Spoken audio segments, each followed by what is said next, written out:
Hi, I'm Kristen King, and welcome to Markets and Minds, the show where we break down big macro themes into simplified trade ideas. Today, we are wrestling with a theory question. Does government debt matter? This is particularly pressing as Congress tries to forge an agreement for a second round of stimulus to combat the worst effects of COVID-19 on the economy.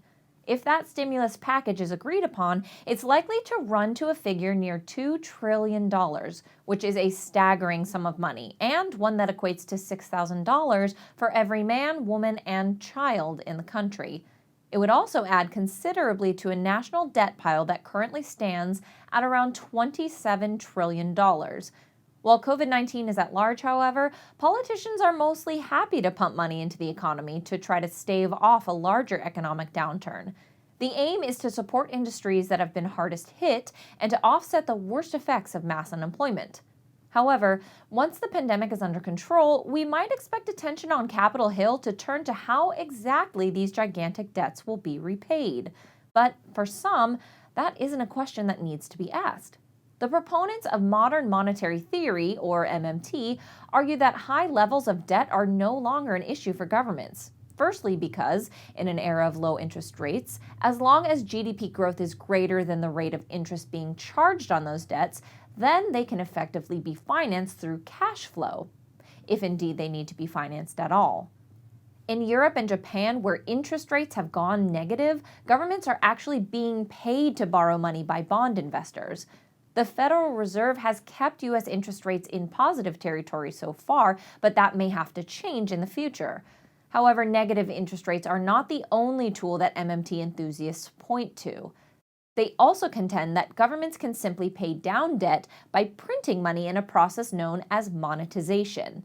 Of course, markets are used to the idea of printing money to buy debt, thanks to a decade of quantitative easing by the world's major central banks. However, directly financing government spending via the printing process has remained taboo until now, not least because of its association with inflation. In the past, a large increase in the supply of money has created excess demand and driven up prices. But at the same time, it has undermined the value of the currency on foreign exchanges and weakened its purchasing power at home. However, the links between growth in the money supply and inflation appear to have been weakened, if not broken, in many developed economies. And so modern monetary theorists have few concerns on that score. They believe that should inflation rear its head, the government spending could be cut to reduce demand in the economy. Ironically, followers of MMT are generally suspicious of the use of monetary policy, even though QE may have opened the door to the economic mainstream for them. So, could MMT work or be introduced? After all, one of the central tenets of market economics is that there's no such thing as a free lunch. If we look back to the global financial crisis and the recession that followed, people were highly skeptical about the introduction of QE and the likely effect on inflation.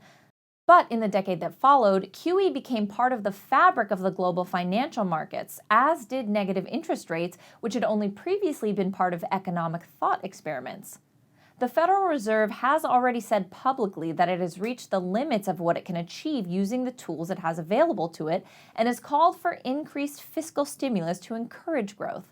MMT is associated with the Democrats, but whoever the occupant of the White House is in 2021 will face a choice. If the economy has not responded to existing measures or has not been able to reopen because of COVID-19, they may feel that unconventional fiscal tools are the answer, and MMT is one such. That's all we have time for this week. Remember to make sure you do your own due diligence before making any investment decisions.